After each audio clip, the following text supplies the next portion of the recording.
Hi friends, welcome to our YouTube channel Pugmarks and Initiative. I hope you all find yourself in pink of your health in this room. Friend, willpower is not about restraining, not about confronting, not about forcing. It's about choosing. Our today video is based on willpower. एक person 80 kilometre per hour की speed से अपनी Mustang car में अपने घर को जा रहे थे और उससे तेज स्पीड से सामने से 90 किलोमीटर पर आवर की स्पीड से एक ट्रक आ रहा था और दोनों आपस में टकराए। टक्कर इतनी जोरदार थी कि जो व्यक्ति कार में बैठा हुआ था वो अपनी सीट और स्टीयरिंग के बीच में बुरी तरह फंस गया। रेस्क्यू टीम ने जब आकर खून से लथपथ उस व्यक्ति को निकाला तो उस व्यक्ति की सांसें तो चल रही थी पर उसे होश नहीं था। उस व्यक्ति को तुरंत हॉस्पिटल लेके जाया गया। हॉस्पिटल में उस व्यक्ति का ट्रीटमेंट हुआ।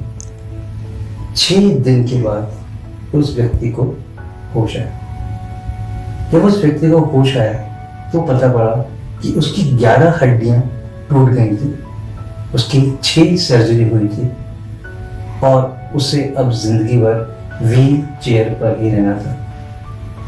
पर वो पर्सन कुछ अलग दिमाग का था, उसने कुछ और सोचा था। उसने उसी टाइम मन में सोचा कि मुझे ऐसे तो जिंदगी नहीं जीनी, मैं मेरी बची जिंदगी व्हील चेयर पर तो नहीं जीऊंगा।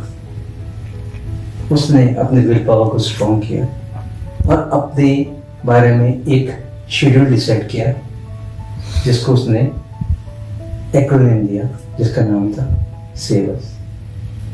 S stands for silence, A stands for affirmation, V stands for visualization, E stands for exercise, R stands for reading and S stands for scribe. अब इसको हम धीरे धीरे समझ लेते हैं कि एक्चुअली था क्या। S stands for silence. इतना ज़्यादा फास्ट लाइफ हमारी है कि हम सुबह उठते हैं और उठते उठते काम के लिए भागते हैं। किसी को ऑफिस जाना होता है, किसी को स्कूल जाना होता है, किसी को कॉलेज जाना होता है, कोई हाउस वाइफ होती है, उन्हें अपना बच्चों के लिए, अपने हस्बैंड के लिए ब्रेकफास्ट बनाना होता है। तो हम बहुत अपनी लाइफ में मशगूल रहते हैं। एस पॉइंट आपको ये कहता है कि आप थोड़ा सुबह जल्दी उठें और उस शांत वातावरण में थोड़ा मेडिटेशन करें, प्रैक्टिस करें योगा की, या कोई सॉफ्ट म्यूजिक सुने, अच्छा म्यूजिक सुने, भजन वगैरह सुने। थोड़ा सा 10 से 15 मिनट अपने आप को दें एक अकेले माहौल में, एक एकाग्रचित माहौल में, ताकि आप अपने दिन की शुरुआत एक ठंडे दिमाग से कर सकें और पॉजिटिविटी के साथ कर सकें। इस रेफरेंस में मैं आपको महात्मा बुद्ध की स्टोरी सुनाता हूँ। एक बार महात्मा बुद्ध एक गांव से प्रवचन के लिए दूसरे गांव जा रहे थे। रास्ते में एक व्यक्ति भागता उनके पास आया, उसको बहुत गुस्सा आ रहा था और उसने गौतम बुद्ध को बहुत भला बुरा कहना शुरू करा। कुछ मिनट के बाद गौतम बुद्ध ने उसे रोका और कहा, भाई मुझे दूसरे गांव प्रवचन के लिए जाना है, तेरा जो बाकी गालियों का कोटा रह गया है, कल मैं इसी समय आ जाऊंगा, तो उस समय इस कोटे को पूरा कर लेना। ये सुनकर व्यक्ति महात्मा बुद्ध के चरणों में गिर पड़ा और उनसे माफी मांगी। This is the power of silence. अगर आप अपने एंगर को कंट्रोल कर सकते हैं, अपने इमोशंस को कंट्रोल कर सकते हैं, तो आप दुनिया में कुछ भी कर सकते हैं। सेकेंड वर्ड इसमें था ए फॉर अफर्मेशन।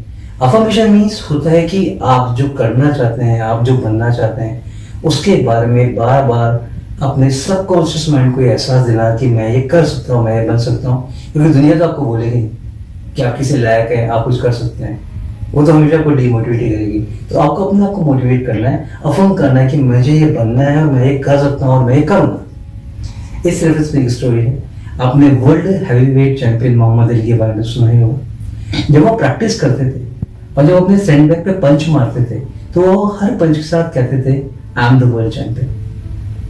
12 से 16 घंटे वो प्रैक्टिस करते थे। अब आप सोचिए, एक ऐसा आदमी जो हर पंच के साथ कहता है I am the world champion, जब वो रिंग में उतरेगा तो अपने अपोनेंट का क्या हाल करेगा। मैक्सिमम बाउट उन्होंने जीती अपने विल पावर के दम पे, क्योंकि वो मानते थे कि मैं वर्ल्ड चैंपियन हूँ और उसी इंटीग्रिटी के साथ वो रिंग में लड़ने के लिए उतरते थे। Then next come we stand for visualization. आपको ना केवल सोचना है कि मुझे ये अचीव करना है, बल्कि आपको उसको पिक्चर फॉर्मेट में आपको अपने सबकॉन्शियस माइंड को एहसास दिलाना है कि मैं ये कर रहा हूँ, मेरे साथ ऐसा हो रहा है, मैं सक्सेस अचीव कर रहा हूँ। आपको विजुअलाइज करना उस चीज को। तो जब आप विजुअलाइज करते हैं तो वो आपके ड्रीम को पूरा करने में काफी हेल्प करता है। 1983 का क्रिकेट वर्ल्ड कप सबको याद ही होगा।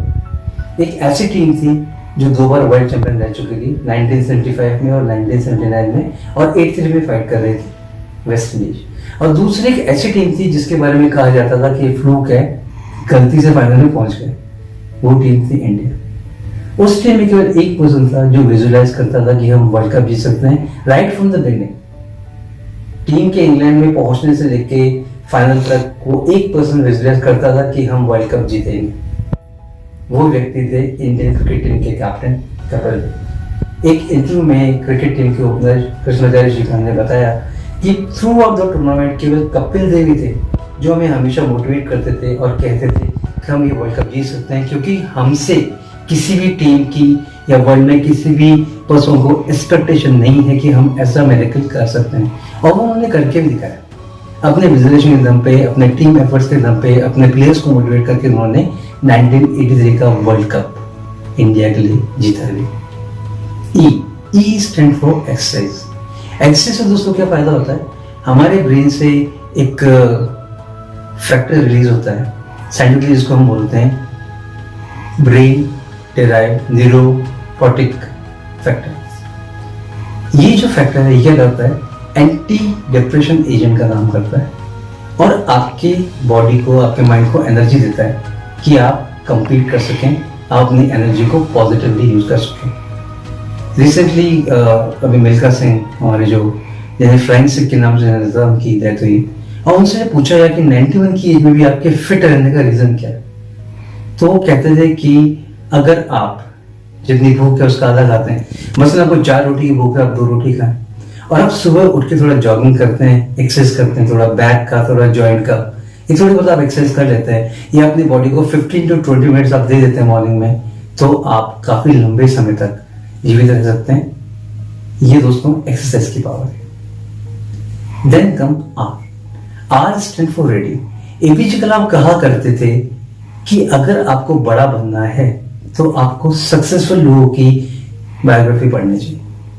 इससे क्या होता है कि आप उनसे एक तरह से कन्वर्सेशन करते हैं, आप एक तरह से उनसे बातचीत करते हैं, उनके थॉट्स को अपने माइंड में लेते हैं और आप इस चीज पे बिलीव करते हैं कि जब ये व्यक्ति ऐसा कर सकता है इतनी कठिनाइयों के बाद, इतनी परेशानी के बाद, इतनी हसरत के बाद, तो मैं ये चीज अचीव क्यों नहीं कर सकता। वो आपको मोटिवेट करता है, आपकी विल पावर को स्ट्रॉन्ग करता है। लास्ट स्टेप आपका आता है S means for scribing. Scribing means एक नॉर्मल सर्वे कहता है कि आपके दिमाग में 60,000 to 90,000 थॉट्स पर डे आते हैं। अब दोस्तों ये तो इम्पॉसिबल है कि हम हर थॉट को याद रख सके, तो ये कहते थे कि आप इसको लिख लें। जब भी आपके दिमाग में कोई अच्छा थॉट आता है आप उसको लिख लें और फिर आप उसको इम्प्लीमेंट कर सकते हैं। जिस शख्स की मैं आपको ये कहानी सुना रहा हूं उनका नाम था हेल एलोट। इस व्यक्ति ने 52 आवर्स का मेगा मैराथन रन किया और अभी ये एक बेहतरीन मोटिवेशन स्पीकर के रूप में काम कर रहे हैं।